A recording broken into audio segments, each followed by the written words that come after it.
Muy buenas estudiantes, esta es la Academia Círculo San Marcos, yo soy el profesor Fernando Roca y este es el curso de literatura. El día de hoy, jóvenes, vamos a dar un repaso general a toda la literatura peruana, desde los inicios de la prehispánica hasta la generación del 70 con Alfredo Bryce Echenique.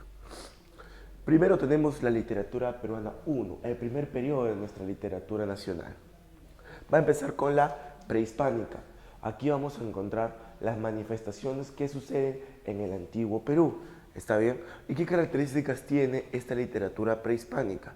Primero es que se va a transmitir de generación en generación, o sea que está de forma oral. ¿Sí? La literatura prehispánica no fue escrita porque los incas no desarrollaron un sistema de signos en los cuales plasmar su lengua. Es anónima y musical. Al ser oral se vuelve anónima y musical porque encontramos muchos cantos alusivos a diferentes parámetros de la cosmovisión incaica.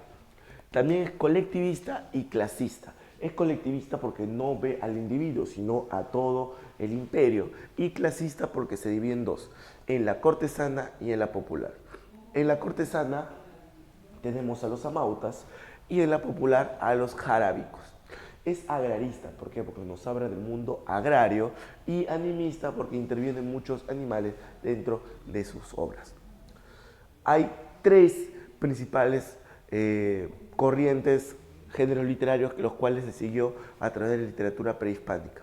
Primero tenemos la épica, con los mitos y leyendas. Son los mitos y leyendas que han sobrevivido hasta nuestra época. Por ejemplo, está Manco Cápac y Mamaoyo, Pachacamac, Huiracocha, con el mito de Bichama, el mito de Corquín, etcétera, etcétera.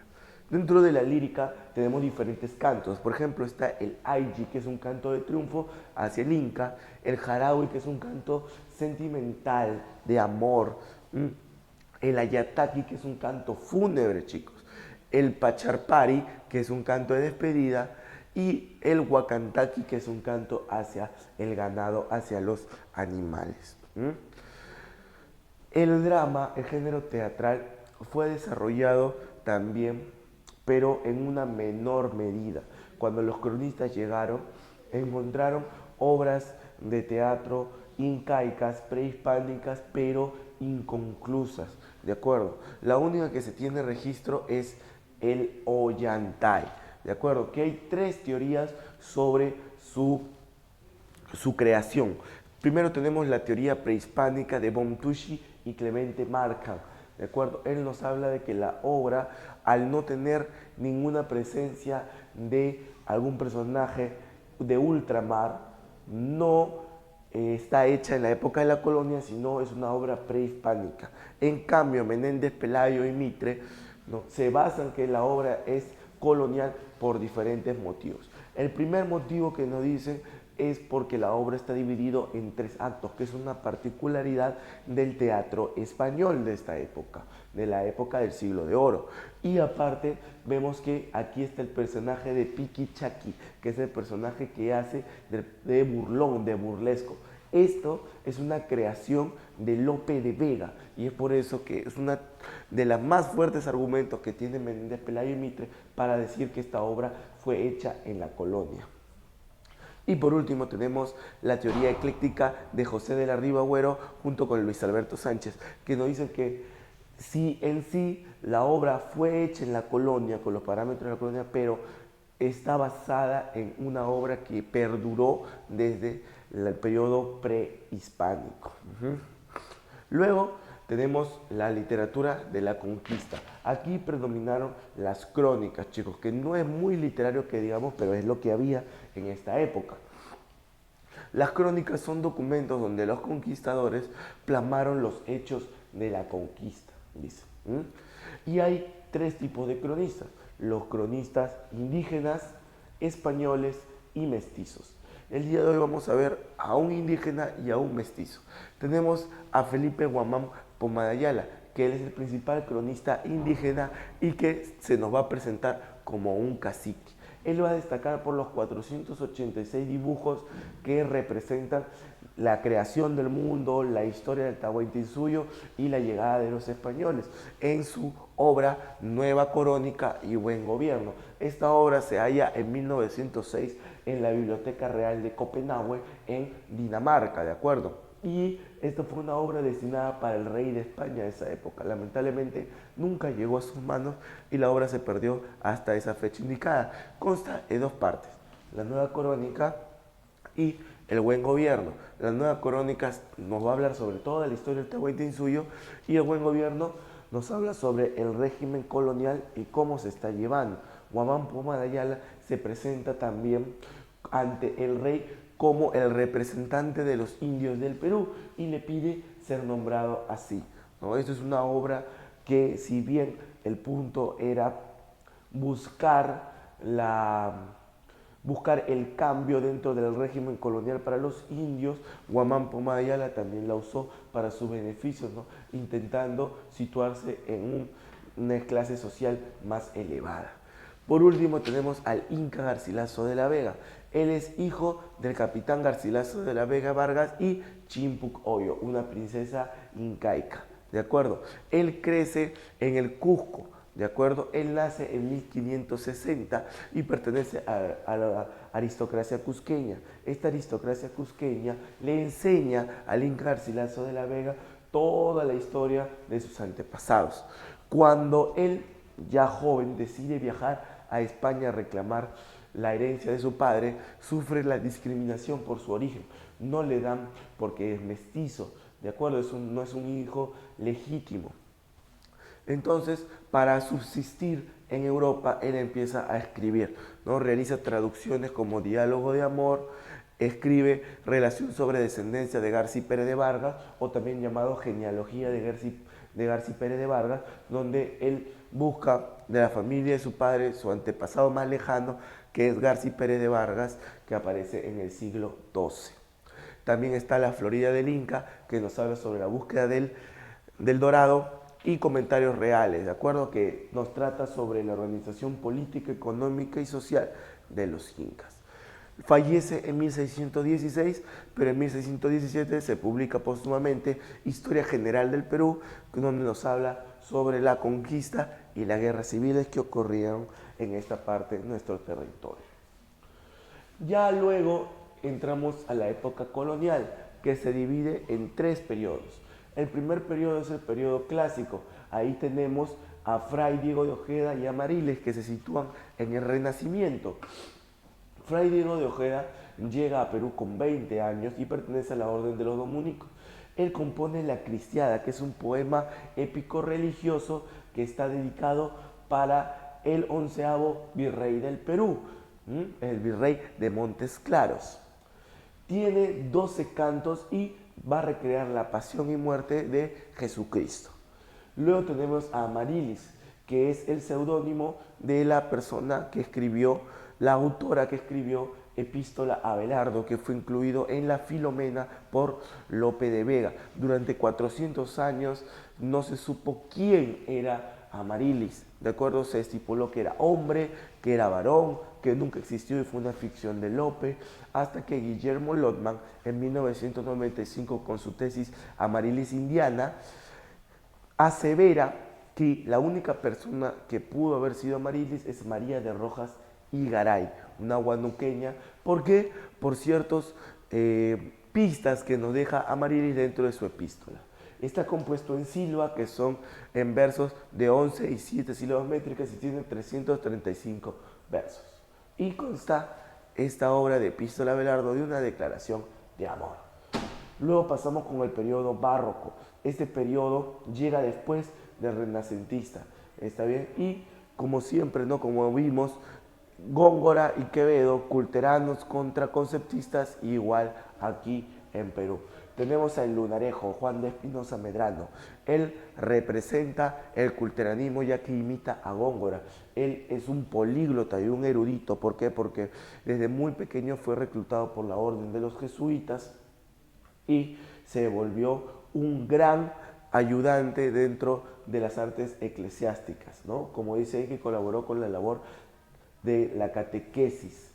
Él tiene muchas obras, pero la más famosa es el apologético en favor de don Luis de Góngora, ¿de acuerdo? Él escribe en 1622 y tiene un estilo culterano, está escrito en prosa y está dirigido para el portugués Manuel de Faria de Sousa, que habló mal sobre el estilo culterano de don Luis de Góngora, pero el verdadero motivo de Juan Espinosa Medrano no fue defender a Góngora, sino mostrar su estilo culterano también.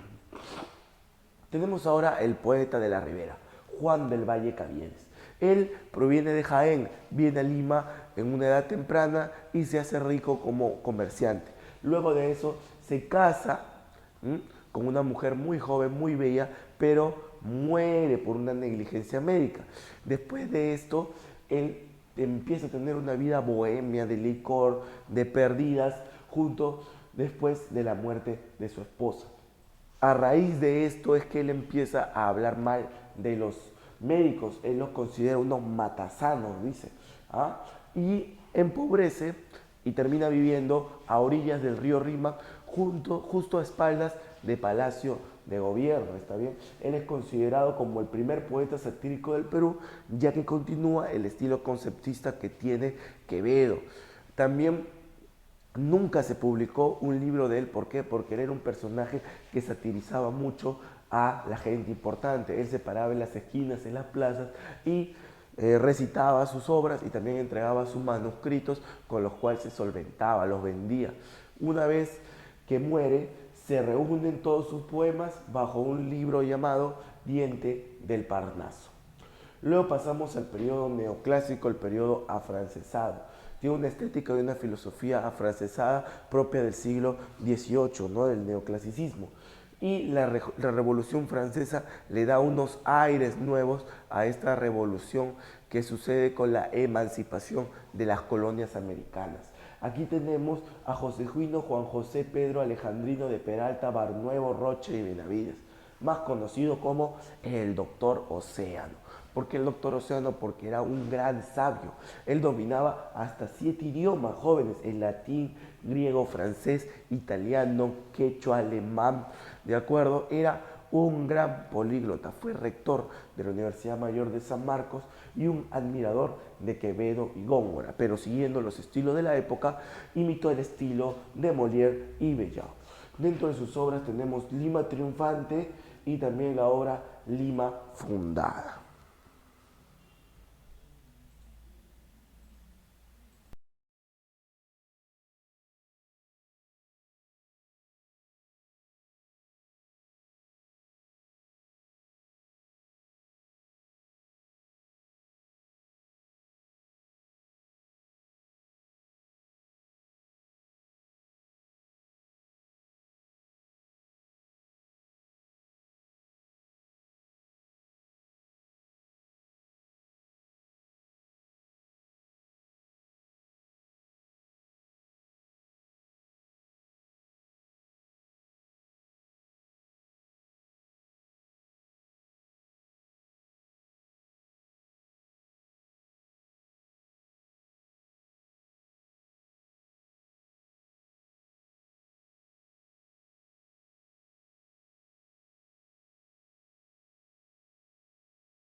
Retomando ahora, jóvenes, vemos el segundo periodo de nuestra literatura, la literatura de la emancipación y la republicana. Este periodo de la emancipación va a corresponder a la cronología tradicional, ¿de acuerdo? Porque después del neoclasicismo del siglo XVIII, ya en el siglo XIX entramos a la época emancipadora de las grandes revoluciones contra la tiranía española. Este pequeño periodo es estilista e ideológicamente parte del afrancesamiento, o sea, del siglo finales del siglo XVIII e inicios del siglo XIX. Aquí tenemos a Mariano Melgar, el poeta mártir, el poeta de los yarabíes, el prerromántico. Él fue un erudito y políglota que se enamora perdidamente de Silvia, que su nombre verdadero es María de Santos y Corrales. Lo mandan a Lima a estudiar Derecho y aquí toma contacto con las ideas liberales. En 1814 retorna a Arequipa y sufre la decepción de ver que Silvia no cumplió la promesa que se hicieron y se casó con otra persona. Y él se refugia en la Sierra de Majes para refugiarse allí del dolor que sentía. Decepcionado de la vida, se enrola en el ejército independentista y luego de una batalla es tomado prisionero y muere fusilado a la edad de 25 años en 1815. Dentro de su obra podemos apreciar dos etapas, la etapa clásica y la etapa prerromántica.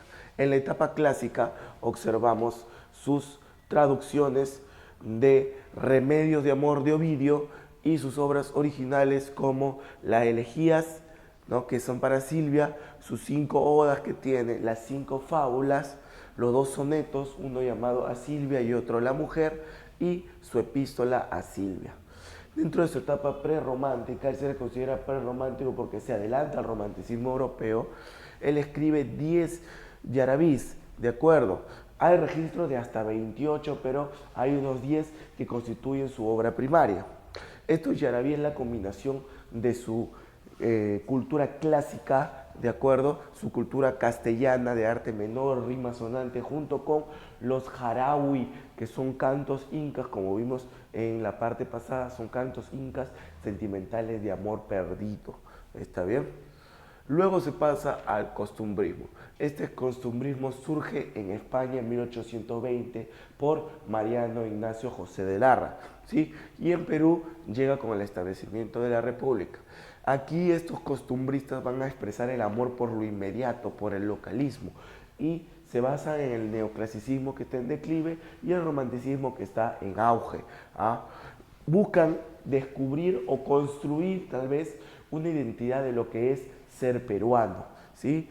Y tienen mucho afán por los usos y costumbres, y las especies que más usaban era el teatro y el periodismo.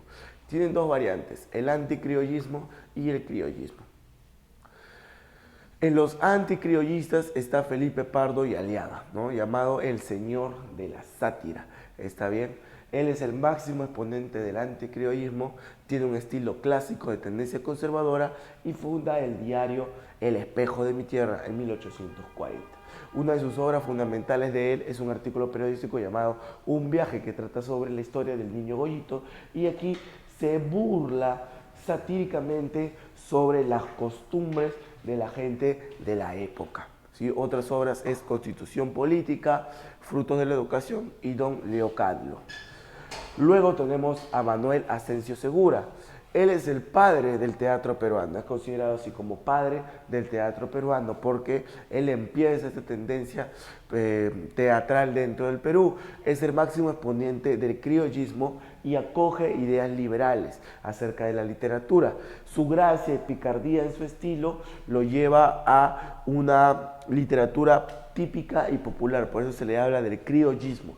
Sus obras como Sargento Canuto, Ñacatita son obras que hasta el día de hoy perduran. También tenemos las obras A las muchachas, A una viuda y Los carnavales o Lances de Amancaes, que son artículos periodísticos. Proseguimos con el romanticismo. Este se origina en Inglaterra y Alemania y llega al Perú con mucho retraso, ¿está bien? Y sin este carácter revolucionario que caracteriza a el romanticismo. Jóvenes. De exponentes tenemos a Luis Benjamín Cisneros con su obra Alfredo el Sevillano, Manuel Nicolás Corpancho con su obra El Poeta Cruzado y José Arnaldo Márquez con la obra La Batalla de Ayacucho. Pero tenemos dos personajes principales, Carlos Augusto Salaverry y don Ricardo Palma.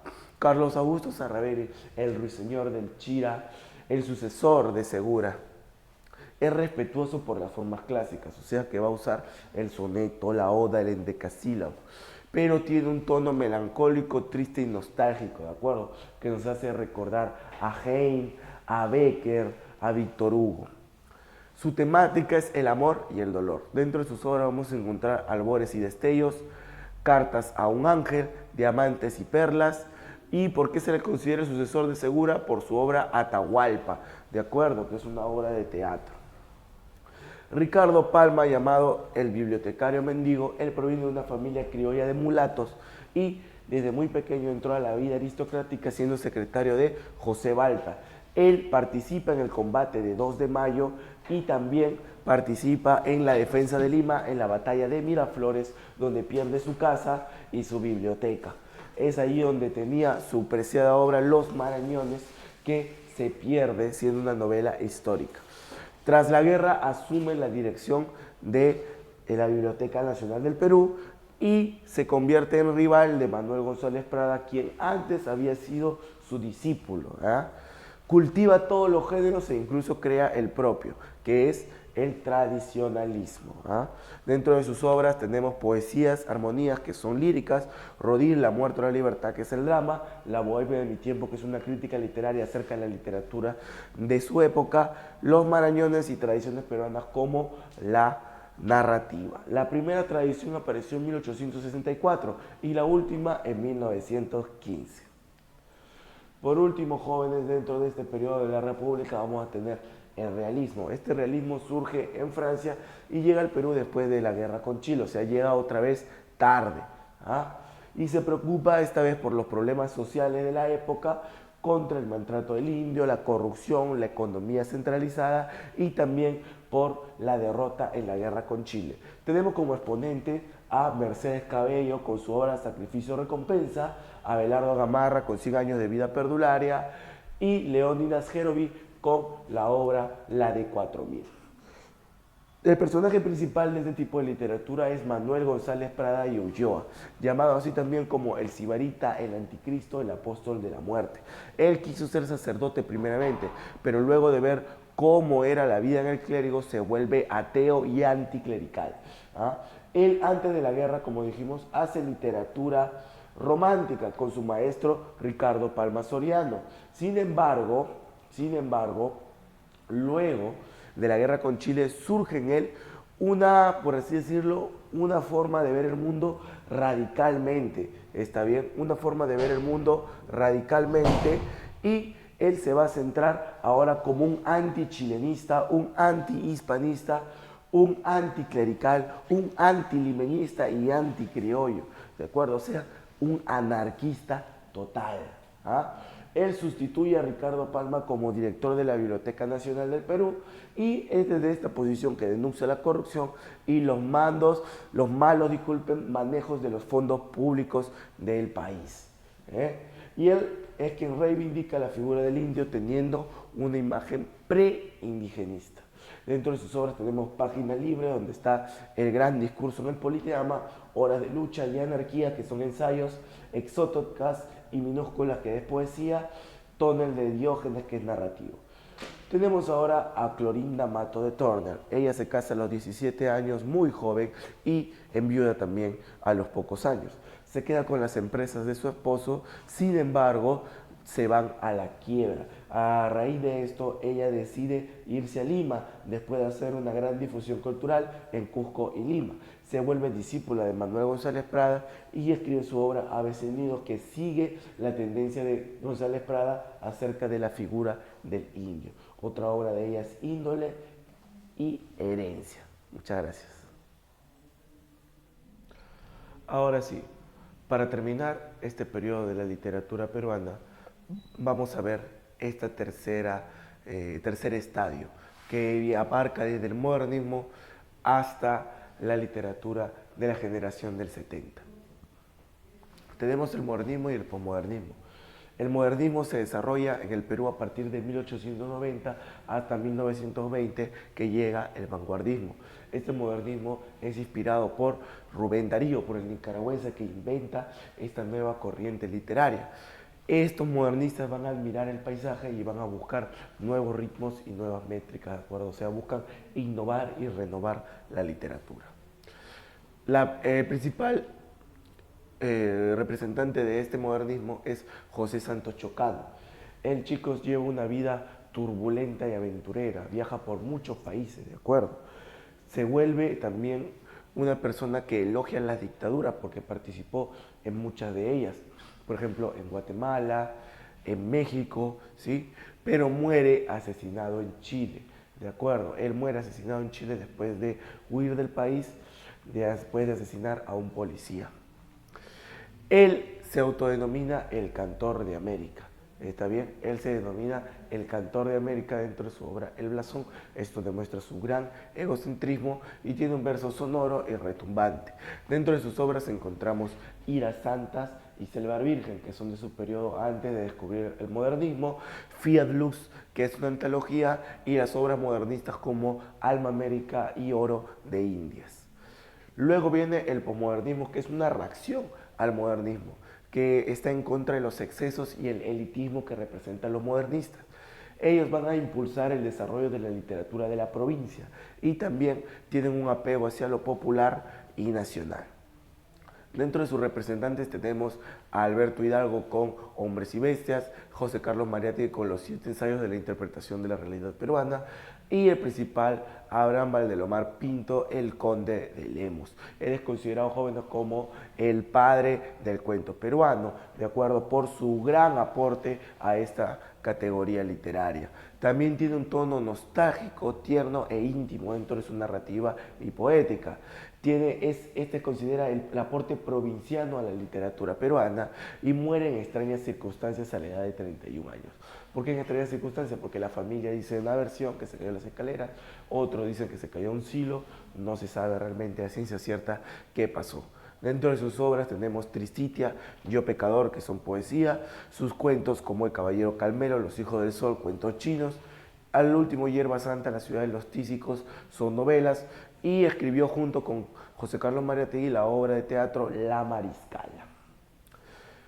Ahora pasamos al periodo vanguardista, que aparece aquí en nuestro país después de la Primera Guerra Mundial y va a reaccionar contra todo lo tradicional y va a buscar una renovación ahora sí del lenguaje poético con la innovación y originalidad.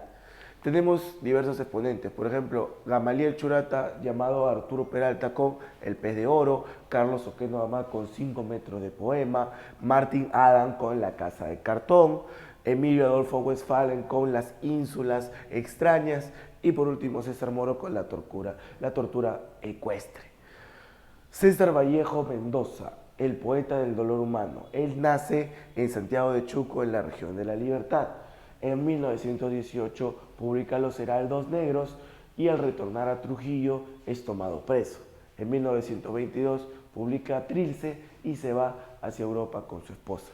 Allí conoce a Georgette, se separa de su esposa para casarse con Georgette y pasa muchas penurias hasta el día de su muerte, que es un 15 de abril de 1934.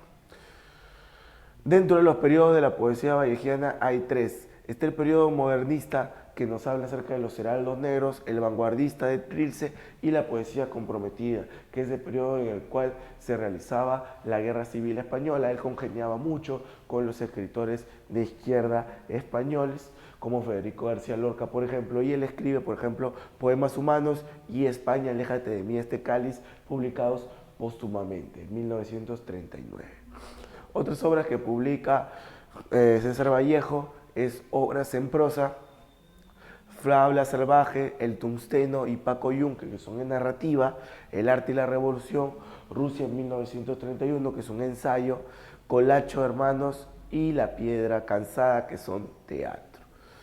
Luego pasamos con la época indigenista, que se asume un compromiso hacia la actitud del indio. ¿Ah?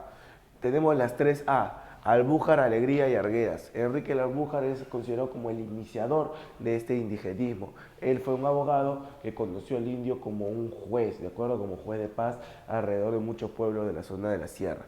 Su obra fundamental es Cuentos Andinos, donde están la mayoría de los cuentos de los cuales nos habla sobre esta idiosincrasia en la cual vivían los andinos. También tenemos Matalache.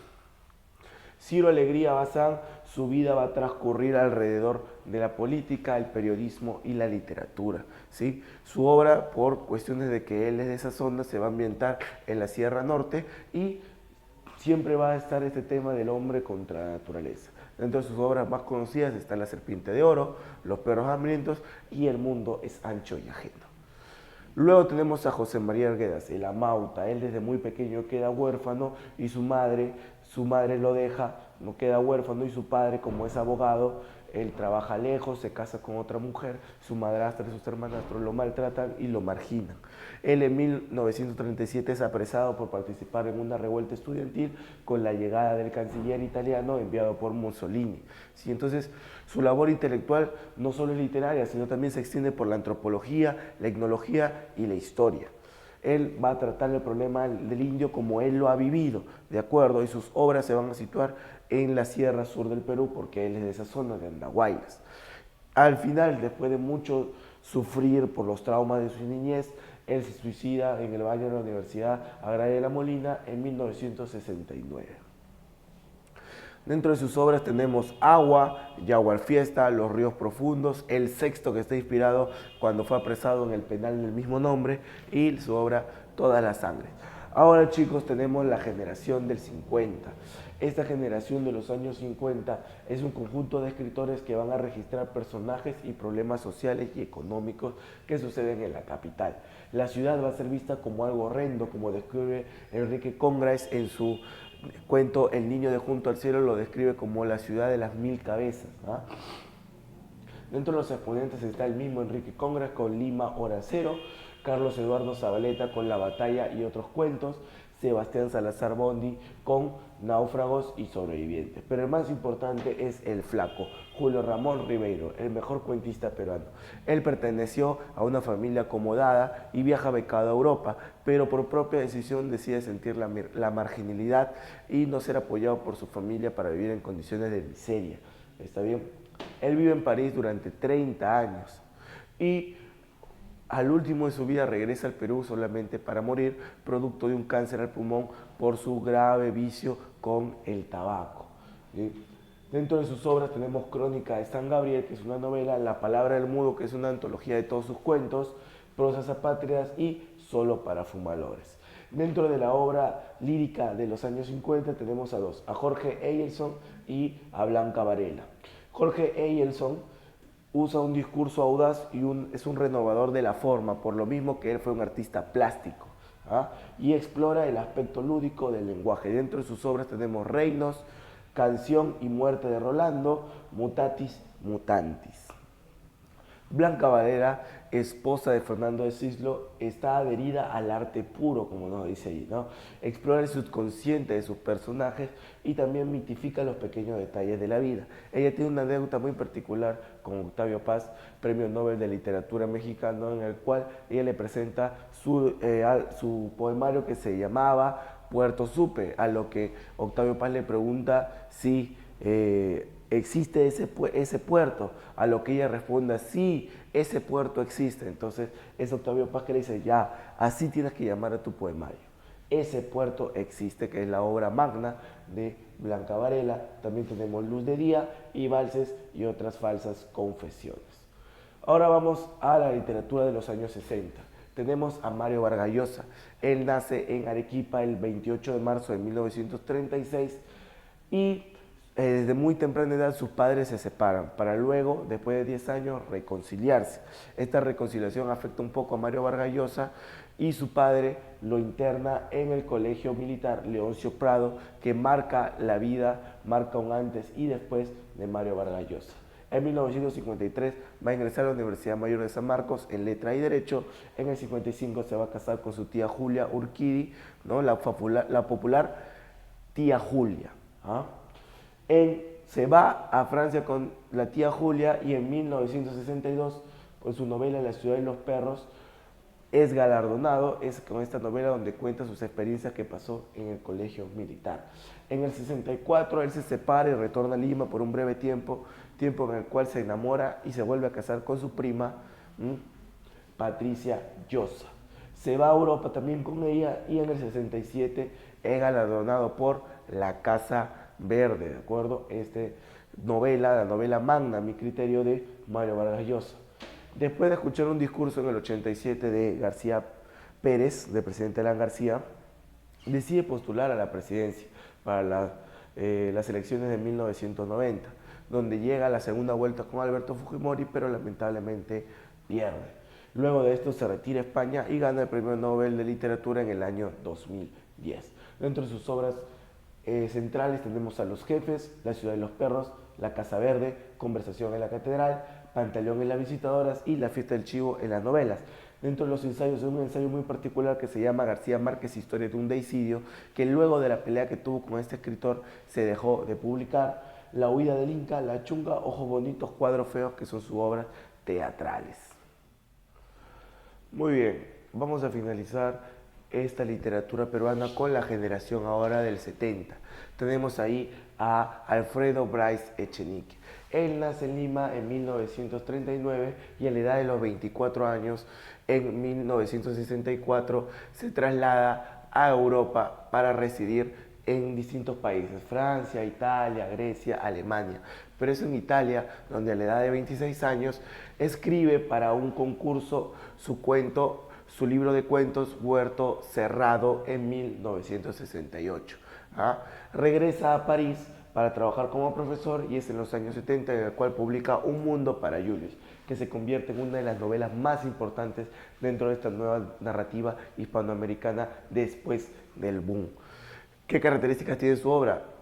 Bryce Echenique tiene un estilo oral, significa que dentro de sus obras abunda el diálogo, ¿de acuerdo? La obra se lleva el diálogo, no tanto para hacer un drama, pero sí abunda el diálogo. Se van a presentar sus obras con un tono triste y melancólico y va a aprovechar todas las nuevas técnicas literarias que ofreció el boom, como el tiempo circular, el monólogo interior, etcétera. Dentro de sus principales obras tenemos Un mundo para Julius, La vida exagerada de Martín Romaña, Dos señoras conversan, Permiso para vivir y No me esperen en abril. Muchas gracias, jóvenes. Esto ha sido todo. Yo soy el profesor Fernando Roca. Esta es la Academia Círculos San Marcos.